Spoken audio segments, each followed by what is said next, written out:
I am very excited to be here with you today.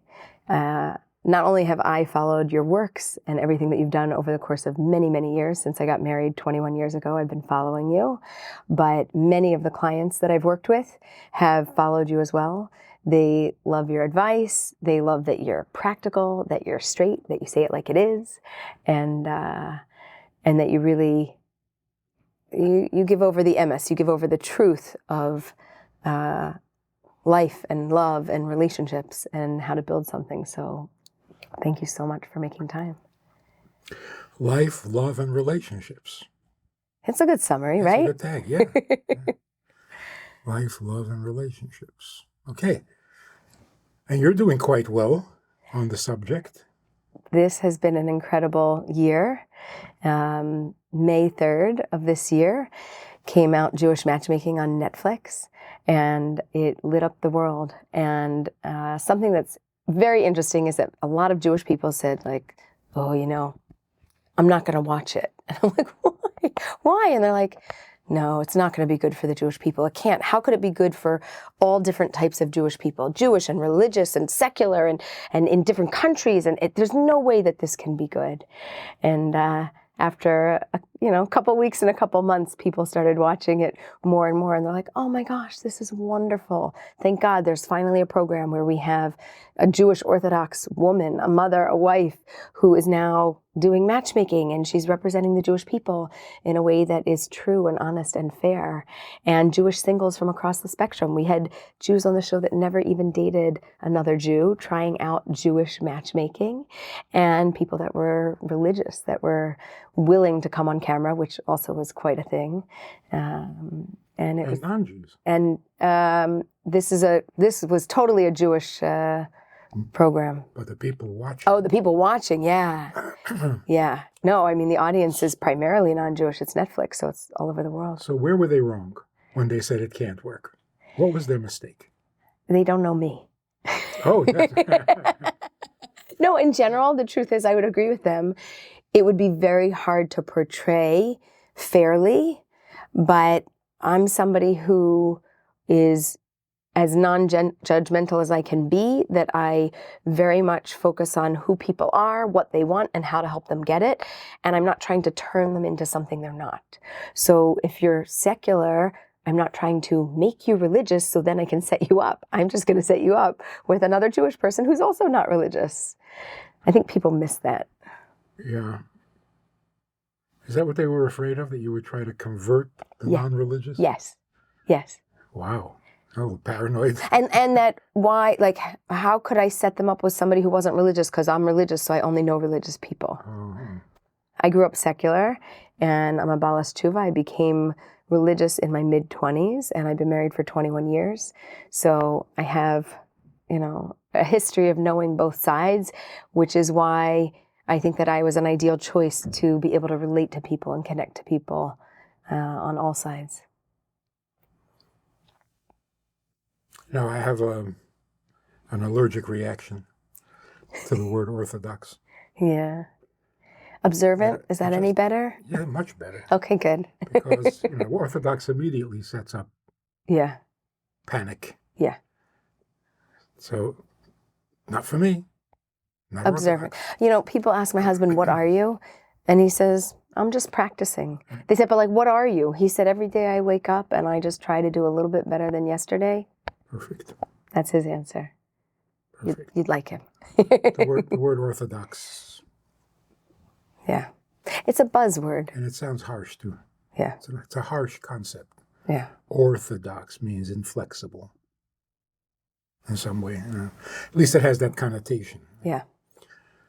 And that's not what you're describing when you say, I'm Orthodox. So. No, I just tell people that I grew up Jewish, right? I loved my Judaism, but I wasn't living it on a daily basis, and I wasn't practicing my Judaism. And when I started to practice it, that's when they label you Orthodox. Got to get away from that. We have to escape that prison. Yeah. So, what is the main thing that people react to as, wow, never thought of that? There's something that I say in the show that kind of gets people and they push back with me. My catchphrase is date 'em till you hate 'em. Date them till you hate them. And then once you hate them, marry them.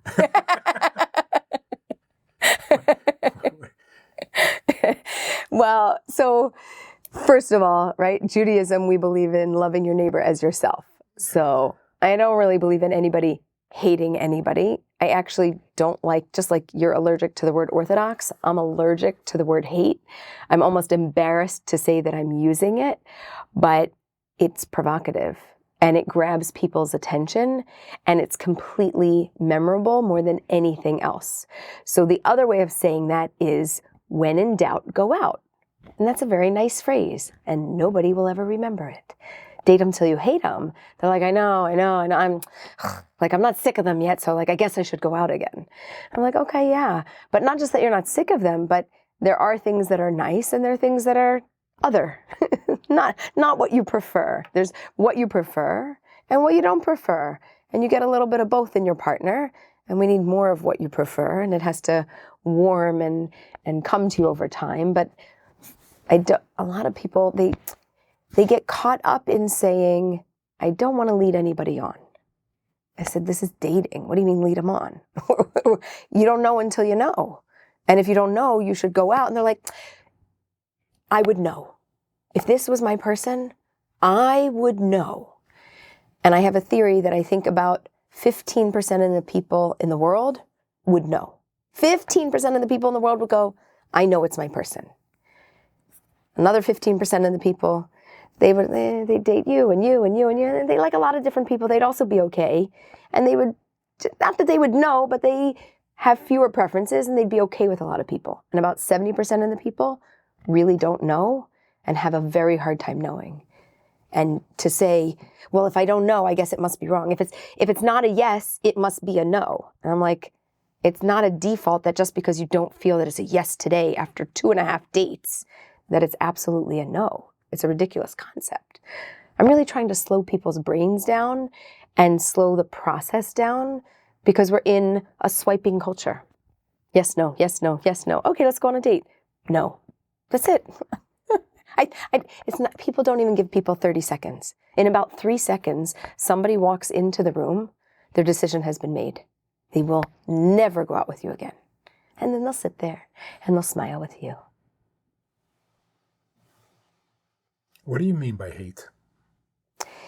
When do you know you hate somebody? Right. So I don't really mean hate, right? We use the word hate, but I don't mean hate. What I mean is, even in 10 years, if I changed and if you changed, I would still never want to marry you. I don't like you or the things about you enough for you to be my person. It's just not going to work. Well, that's your starting point. How do you Correct. get to the hate? So again, it's not hate. It's almost like I can't tolerate another date. Like, I'm going to go pick up the phone. It's like, oh, do I have to? No, I really, really, really don't want to do this again. I'm like, okay, great. Really what I ask people is, how sure are you that this isn't your person? So in the beginning, they go out and they're like, 60% sure. But it's probably not if I'm at least 60% sure. I'm like, no, it's not enough. Then they get 80% sure. I said, it's still not enough. I'm 98% sure it's not my person. I said, so why are you going to walk away? What's wrong with the other 2%? Maybe you're going to marry them. No, I'm pretty sure. So just tell me it's a definite no. Why do we have a problem making a decision? Make a decision. Either rule them in or rule them out, and be confident with yourself. Know the reason that you're doing it. I think that's part of it. You have to know the reason, because if you don't know a reason you're ruling them out, how are you going to know who to rule in? Oh, because I feel in love.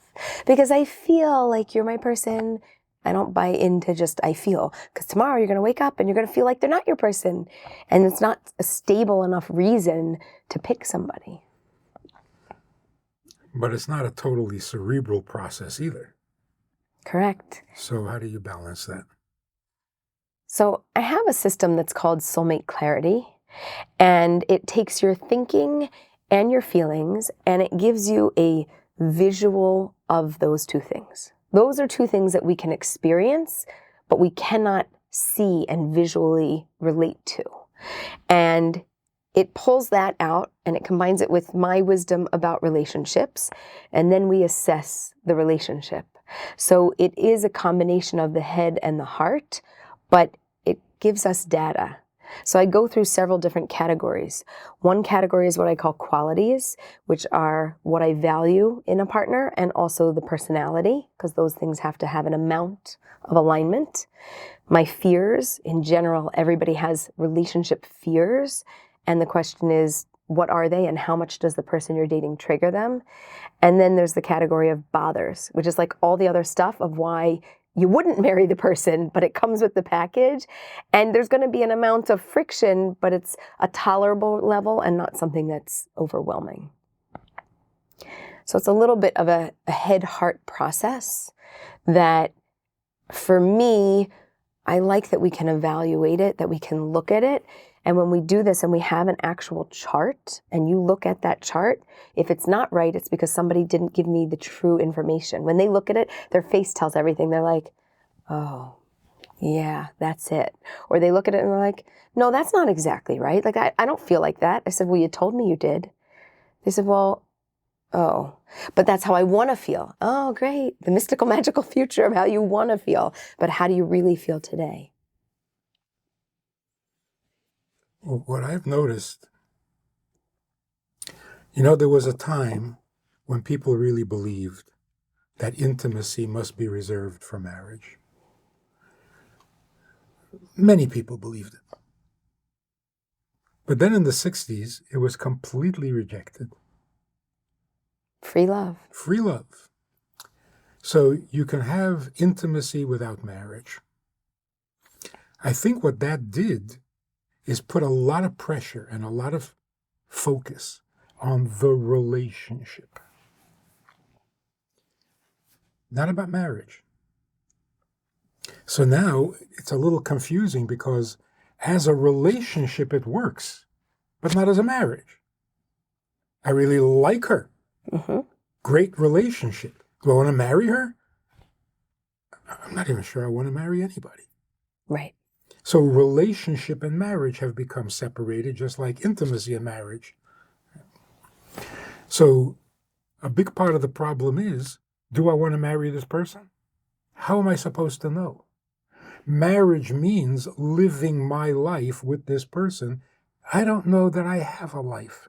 What is my life? What's my purpose? Who am I? A man says, marry me. Come into my world. Who's me? Who am I? Come into my world. Yeah.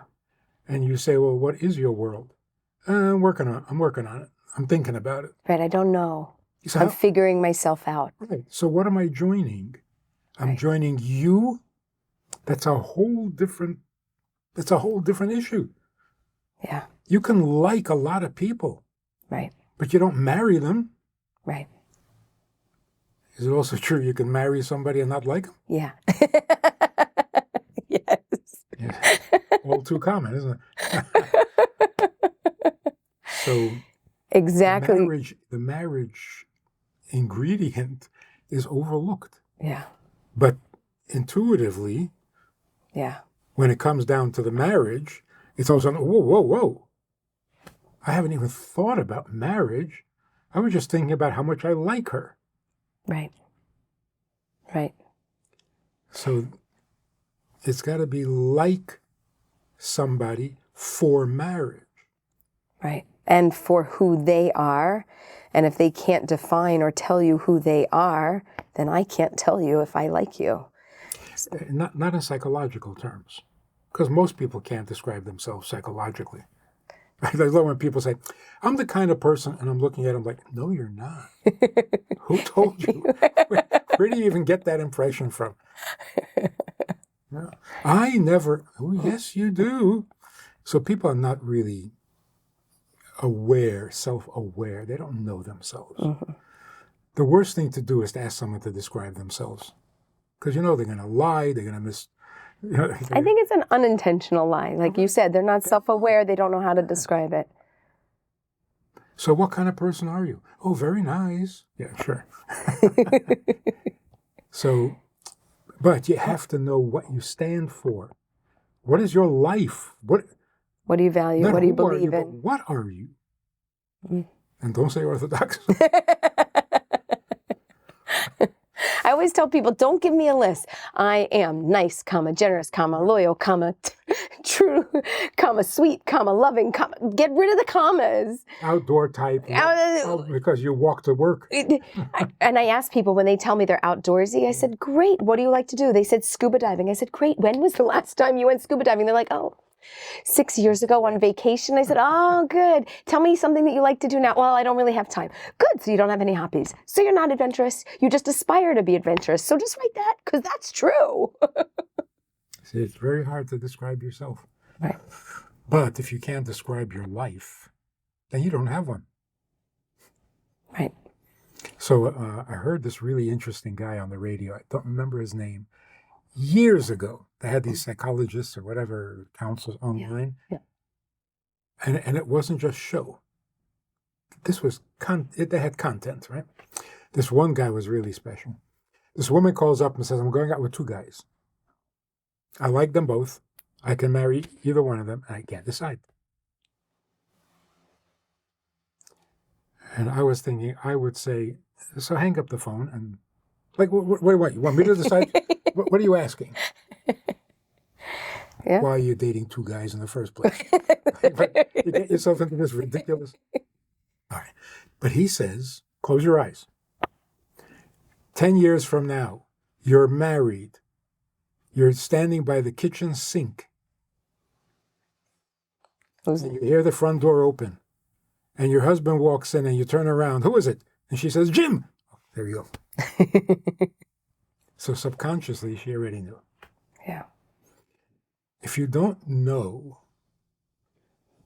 so maybe even on the first date, describe yourself 10 years from now. Not what you think you are, but where do you want to be 10 years from now, so that the other person can decide if they want to be there with you 10 years from now. Right. Right. But nobody does that. So, I really love her. We'll figure the rest out later. First of all, you're not going to love anybody else for the rest of your life. So if you love somebody, you have to marry them. That connection. I had a situation with a client, and she said to me, Aleeza, I really love him. I said, okay. She said, but it's a horrible relationship, and he's terrible to me. And I'm thinking, oh my gosh, what do you mean you love him? Well, we started dating and things were here in the middle. And in the middle, they either go up and they're good, or they go down and they're not so good. But love actually doesn't care which way they go. Love can follow you in either direction, even though you're not being treated well, even though they're not taking care of themselves and they're not taking care of you. I said, well, let's do soulmate clarity. We did the chart. It was the worst chart I have ever seen. And I said, listen, I don't like to make decisions for people, but I'm telling you, there is no way to fix the relationship. There's not 1, 2, 5, 10. You could solve 50 problems and you will still have more problems.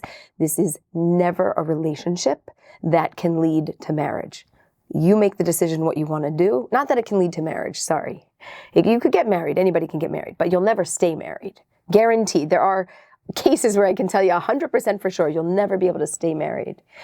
And she said, well, what do I do? I said, you have to make a decision, but I think it would be a very poor decision if you chose this person as your spouse. This would be an intolerable relationship to live with. But I'm not going to make the decision for you, but do me a favor. Every day when you wake up in the morning and you feel that I just love him, I don't know how I'm going to live without him, I want you to look at this chart and I want you to ask yourself, how am I actually going to live with him? I'm actually not worried how you're going to live without him. I'm actually worried about how you're going to live with him. And about 2 weeks later, she called back and she said, I broke up. I said, okay, you do me a favor. For the next 2 weeks, you look at that chart every morning, because in a minute, people go back to an old relationship. It's easy. I still love him. By the way, your love isn't going to go away. Maybe it won't even go away in a year. Maybe not in 10 years. You might even get married and you might still feel like you love him. But it's not a relationship that can ever be good for you. And it's not one that should lead to marriage. And she did, several months after that, call me to say she met somebody wonderful.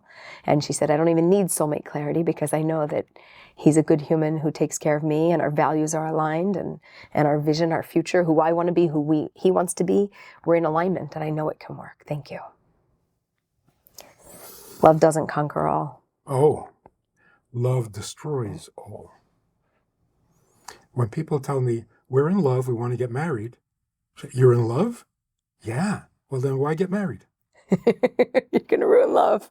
You have what you want. What is the marriage going to do?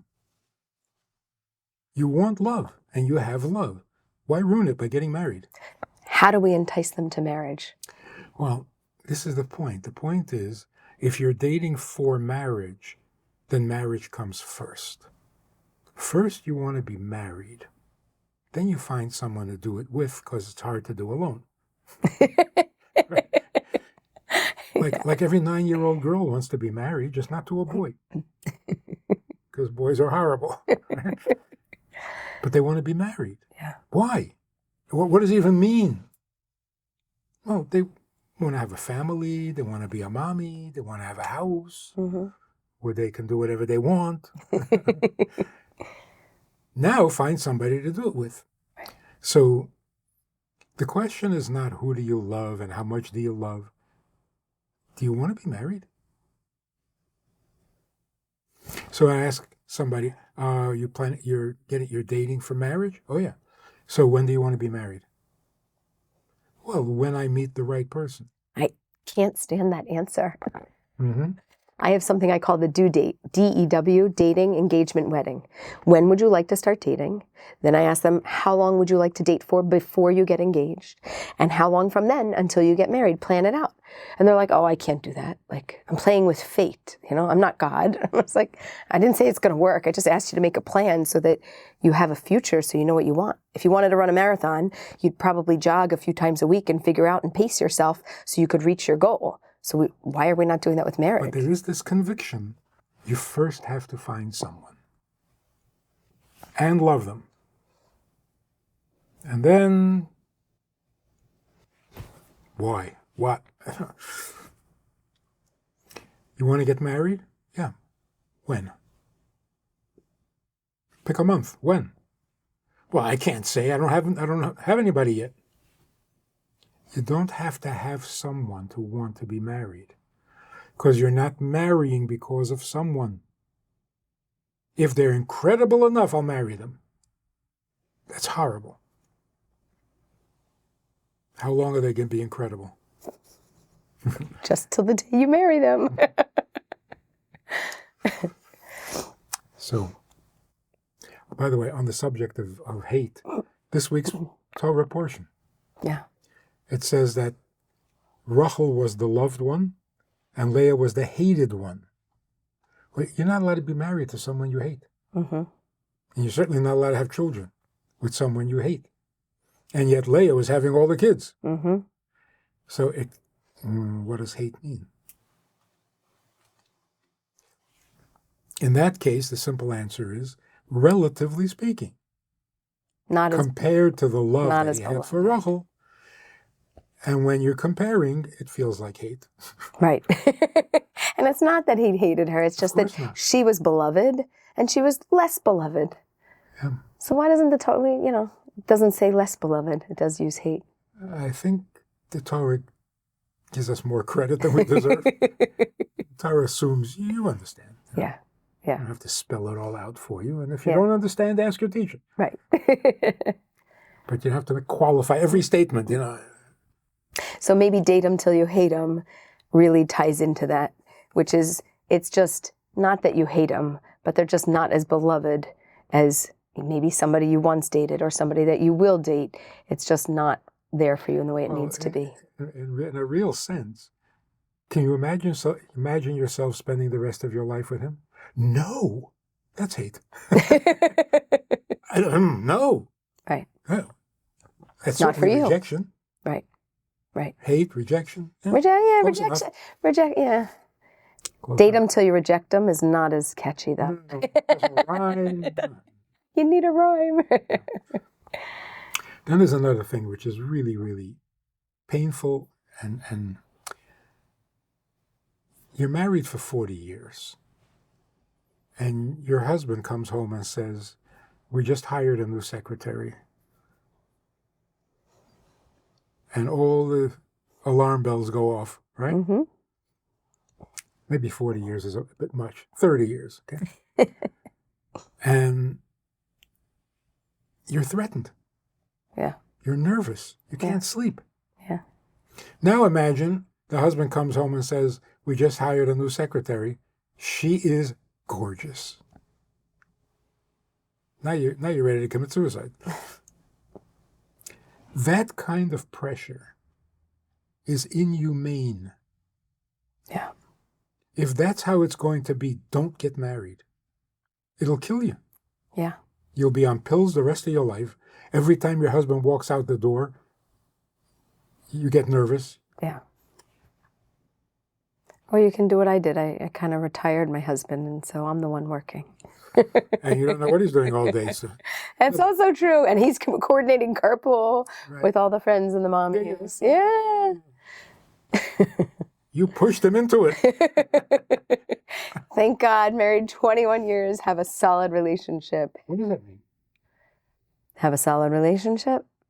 It means that I know me, I know him, and I trust the communication that we have. I trust the foundation that we have. I trust the investment that we have to be something that will carry us through the good times and the other times. And you're not worried about all the Stuff. gorgeous 20-year-olds? I happen to be somebody, like, if you ask about jealousy, right, where somebody falls. So my husband got like 0% and I got 100%. That's how it was divvied up. So I am, but I'm not. I am because instinctually I am, but I chose a life partner who doesn't trigger that for me because that's not a part of his personality. Like, it's not who, he's like a man's man. Like, he likes a barbecue and meat and hanging with the boys, and like that's his. So as long as you feed him, you're okay. He feeds himself. He's a better cook than I am. What is the key? How can you be completely confident, secure, at peace? He comes home and says, "We just hired a secretary. She's absolutely gorgeous," and you say, "Oh, good for the business," and it doesn't even occur to you that this is something you should be worried about, or that it threatens you, or that. What does it take to say I trust him? Well, yeah, everybody trusts until they're shocked. What is it you trust? And it can't be him. Him is human. Yeah. It can't be her either. Right. Right. It can't be, well, he promised. Also means nothing. He said. So what is it? What does it take to make a marriage real? I think it depends on what were you looking for when you got married. If you were looking for gorgeous, pick it. Then there's always something to worry about because there's more gorgeous. Always. There's gorgeouser. I tell people your spouse will not be the hottest person that you have ever met. And if today that's true, it will be proven false tomorrow or tomorrow's tomorrow. There's no way that this is the most incredible human physically that you will have ever seen. But between the inside and the outside, who they are, how you connect, how they treat you, it should be an overall beauty, not just an external beauty. It can't be from the outside alone. Which means that's not what you're looking for. So if you're looking for love, you're in trouble. It's a ridiculous picture, the whole social scene. We're in love, and you're never going to love somebody the way you love me. Also true. How do you know that? I can love somebody a lot more than I love you. I have no idea. So to say, I found the love of my life, I don't know what that means. What kind of silly statement is that? I found one love of my life. So far, Right. she is the best. But tomorrow, so how can the wife ever be secure or confident or peace of mind? If the husband is not looking for love and he's not looking for gorgeous, he's looking for marriage. Well, he's only married to you. He's not married to anybody else. So why would the fact that she's young and gorgeous disturb the marriage? So it really depends on, do you love marriage before you love me?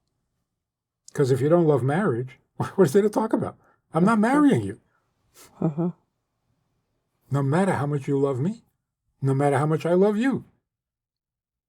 But we're talking marriage and you're not into it, so nothing to talk about. So I like the idea of DEW. On your first date, you say, I want to be married by the end of the year. If he runs away, good. You've eliminated one non-candidate. Not wait for like a third date? Scare him off right away? If he says marriage? Right. Oh, right. Okay, I'm sorry. Right. Somebody must have made a mistake. So that's what people talk about, commitment. Are you willing to make a commitment? I have commitment phobia. I'm afraid of a commitment. Mostly because they don't have a life. They're insecure about themselves, not about the person they're going to commit to. Well, like you said, it's the commitment to marriage, which means I'm committing to our future, which means I have to commit to my own future, which actually I don't know who I want to be and what I want to be, so I can't commit. Yeah. Just a couple of weeks ago, I was talking to a guy, and he goes on and on and on about this girl. He's been dating her. He's dated many girls. This one is really special. He's never felt so close to anybody. But something's missing, and he can't figure out what it is, what's missing. And he keeps thinking, maybe this, maybe that. He's looking for some flaw in her that's making him hesitate. I said, do your parents have a pretty good marriage? Oh, no. Is it your father who's difficult? Mm-hmm. I said, the reason you're hesitating is because you're afraid you're not a good husband, not because she might not be a good wife.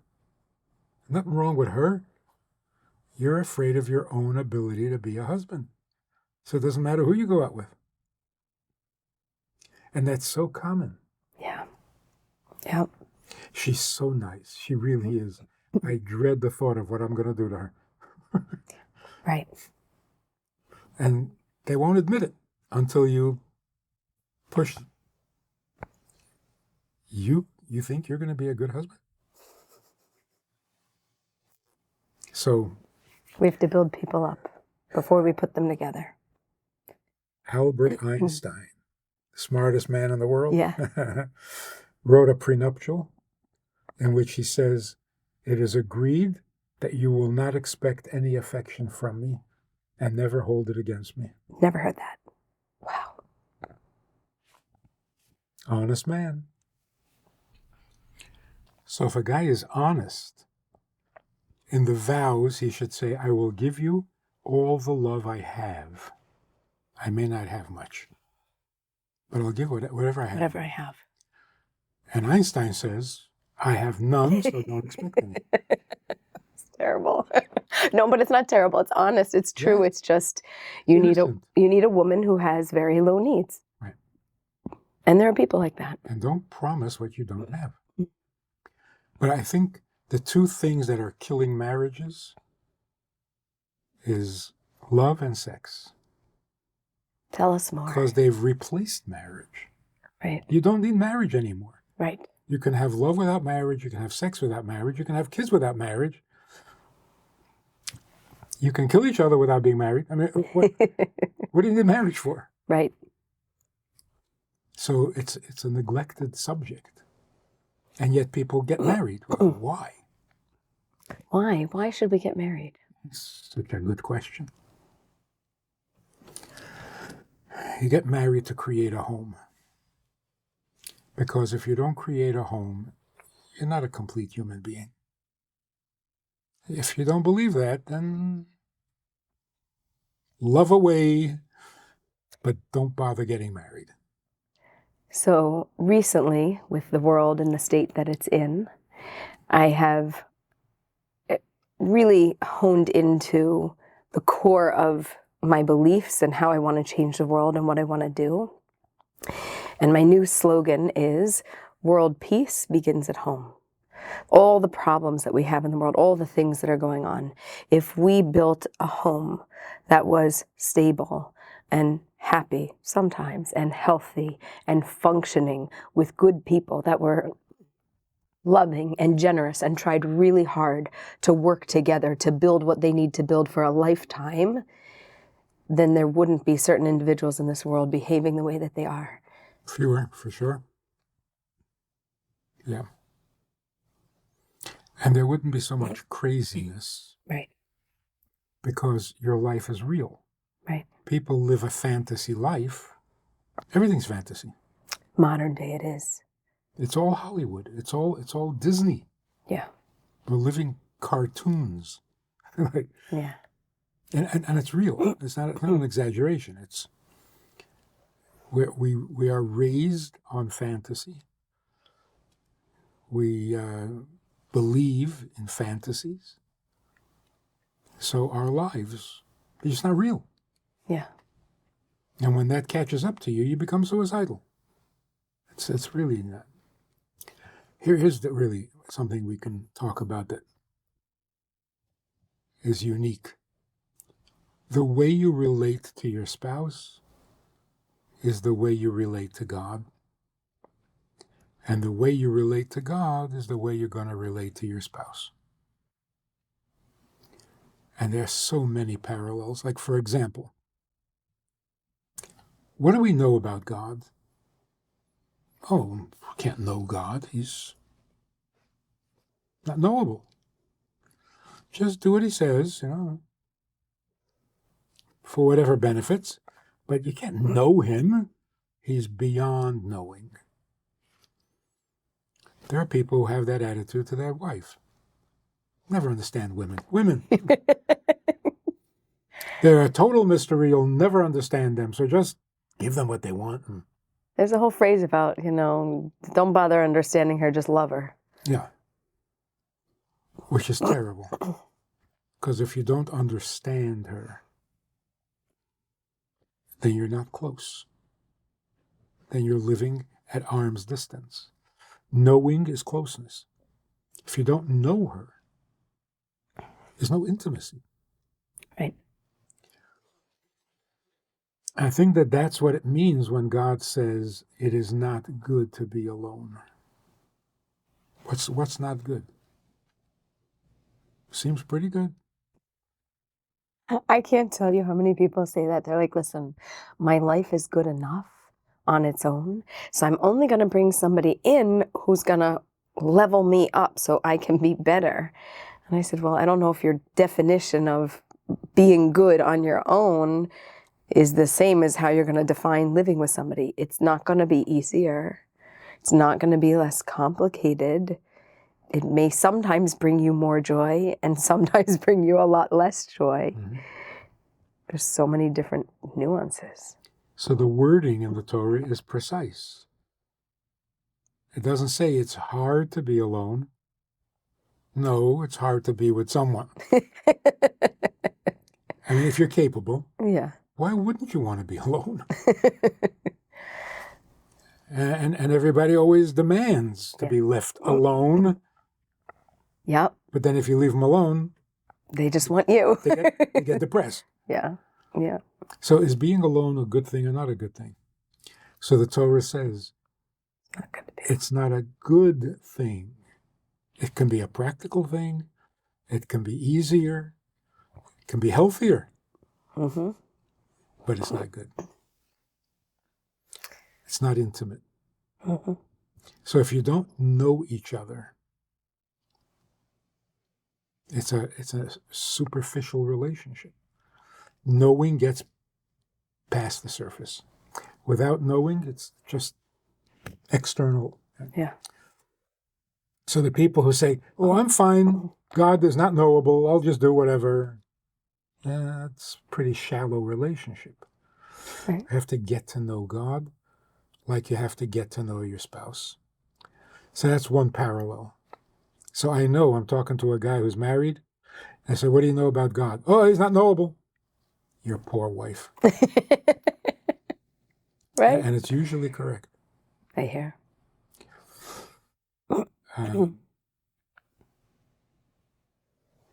God is perfect, so he doesn't need anybody. You're getting to be pretty perfect yourself. So the more perfect you become, the less you need. You're becoming a monster. Perfect doesn't mean indifferent. What's perfect about that? Mm-hmm. So if God is perfect, it means he's indifferent? Oh, no, he loves, he really loves you very much. He just doesn't need you. So that is such double talk. Yeah. You don't love someone if you don't need them. Because, and somebody taught me this, there is no love without vulnerability. Somebody said, I think it's a book actually, safe sex. If it's safe, it isn't sex. What do you mean safe sex? Right. Indifferent. Oh. Well, indifferent is not even sex. It's some perversion of what's supposed to be intimate. So there is no love without vulnerability. So if God says that he loves us, it means he's vulnerable. Like, I love you very much, and I want to have a really good relationship with you. You're not interested? Who cares? Your loss, not mine. There was never any love. So, and when people say, what does it take to be married? How do I know I'm capable of being married? And the answer is, are you afraid to be vulnerable? If you're afraid to be vulnerable, you're not getting married. You're just finding a roommate. But you're going to stay invulnerable. Well, what is Leonard Cohen's famous line? The cracks are what let the light in.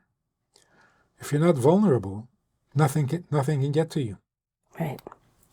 Love cannot exist where there is no vulnerability, because you're too. You're what is it? Teflon. Nothing sticks. Because you're perfect. Because you're invulnerable. Marriage is the most noble thing a human being is capable of. Much more than risking your life to save somebody. That's usually an hour or two. Right. Marriage, you're at your best for the rest of your life every day. Or you're working hard to be at your best. My husband and I have a thing. We went to a class on love when we were dating. And on the drive home, we were talking about it. And we said, love is a verb. Love is not a statement. I love you. Period. Oh, great, you love me. Like, I never have to tell you again. Never have to do anything for you because I said I love you, so I love you. So we started, when we first got married, saying, I'm loving you. I'm loving you means I'm loving you. Even when I'm not perfect, even when I made a mistake, even when I did something wrong. It's not that I'm doing this to hurt you, to harm you. I'm in process of this love, of building something with you, and I'm trying. And my best that I could do, I did today. It wasn't good enough for you, but it was the most that I could reach today. And tomorrow I'm loving you too, and I'm going to do more again, and I'm going to try it. I'm going to try to reach further than I could get today. And sometimes we say it, in general, instead of I love you, we replace it, I'm loving you. But sometimes if there's a hard moment, we say, I'm sorry I could or couldn't do this, whatever. I say like, I'm loving you. Like this is the best I could do. This is all I got today. I don't have any more in me, and I'm going to try again. And what do you say when you're hating him? We say I'm loving you, which means I love you, but I don't love that behavior. I don't love that reaction. I don't love what's happening, or I don't like it, or I won't tolerate it. You, I love. This situation, what's going on, not again. So we'll go back to the same thing. How significant is the fact that you're married versus the fact that you're not particularly in love right now? So is it okay to say, I don't love you, but I'm married to you? Does it mean anything at all? Or is that... Well, it doesn't feel particularly good. I usually tell people I love you today. I don't like you. I don't want to spend time with you. I don't want to be around you. I actually don't want to see your face. Don't open your mouth. Like this is not going to go anywhere good. Love it, but it doesn't. Love is really irrelevant. It's really what you said, which is, it's not about love at all. It's, I am married to you, and I'm going to choose to stay married to you. I don't like what's going on here, but I am committed to this relationship, to us, to marriage, to building a home together. Today, not my favorite. This week, really hard. This month, oh my gosh, I never want to have a year like this again. You're still my person, but I don't like either who you are or what's going on, and I am struggling. But I'm not going anywhere, not just because I'm married to you, because I'm married to marriage, because I am committed to building a home with you, and I picked you to be my life partner to do this with and to figure it out on the road. Aha. Let's get into another controversial issue. I picked you, or were you picked for me? Yes. In the case of an arranged marriage. No. Not the shotgun picked you for me.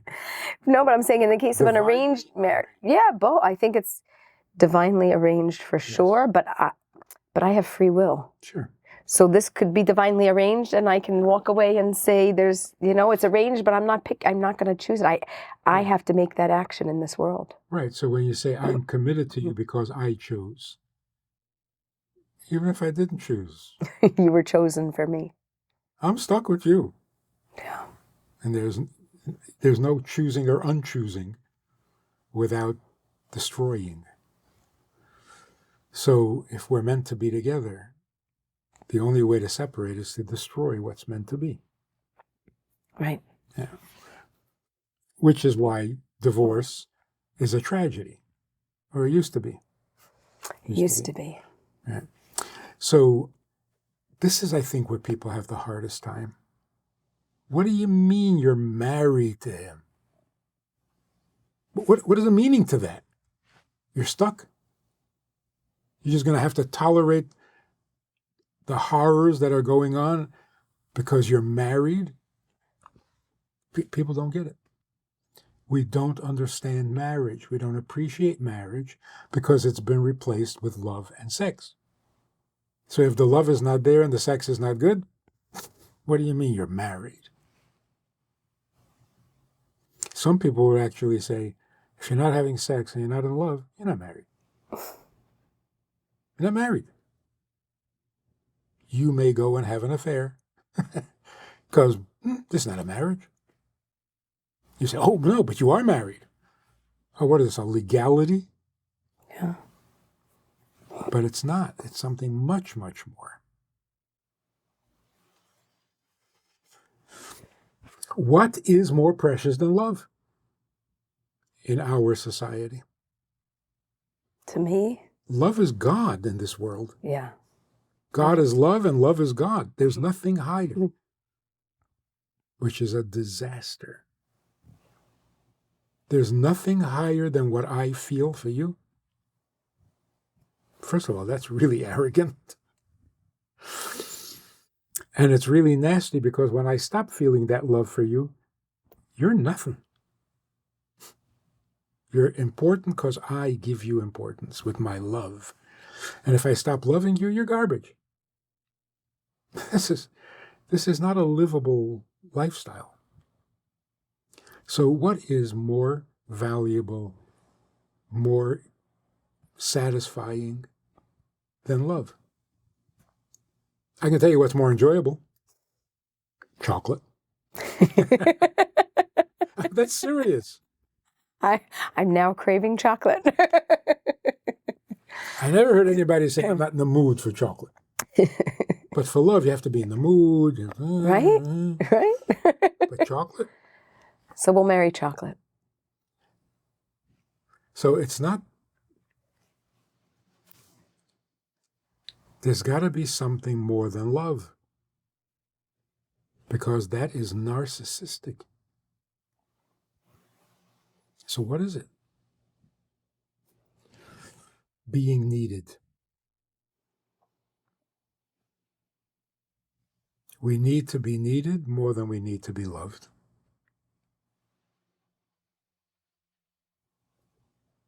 And needed in a healthy way, of course, not a sick dependency. It's a little bit hard for women today because just big picture, we don't need a man to do anything that we want to do, even to have children. Mm-hmm. We don't actually need a man modern day. Right. So you don't have need, but are you needed? That's a really important distinction. I am not needy. Today, more than ever before, I'm not needy. For people, I have plenty of needs because I got to have one of those, and I got to go see whatever, and I have to have these experiences, and I have to. So yeah, we're acting very needy, extreme, but we don't really need to fulfill our needs in order to have a meaningful life. But if we're not needed, no amount of pleasure is going to make up for it. I mean, if parents could say to their children, we never needed you, but we love you. Terrible. If you say that to a child, the child will spend years being horrible so that you'll admit that you don't love him. So unconditional love, and I get into a lot of pushback on this one. Mm-hmm. Unconditional love is ridiculous. Love should never be unconditional. And it can't be. It's not true. I love you no matter what. You're such a liar. It's impossible. So, parents love their children unconditionally? No, they don't. Oh, yes, they do. Even when it feels like you hate your children, you really still love them. No, you don't. In fact, parents can be the most vicious, the most hateful. Children need to be protected from their parents everywhere throughout history. So unconditional love is not love at all. And if you say to a child, I love you unconditionally, the child says, oh, so I guess I don't matter. No matter what I do, it doesn't make a difference. So who are you loving? I'm being really nasty right now. And you love me? It's not me. You're loving a fantasy. So what is unconditional? I'm your mother. I will always be your mother. Even when I hate you. Because mothering is unconditional. Mm. And the same with husband and wife. My love is conditional. It's conditional on you and it's conditional on me. Mm. If I'm having a hard time at work, I have no energy to love you. So no, I don't love. Yeah, if everything changed and everything was perfect, everybody would love you. But what's unconditional? Marriage. You're mine. I'm yours. Unconditional. How unconditional? Even when I hate you.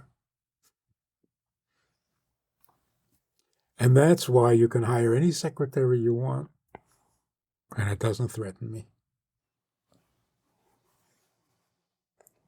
Thank you.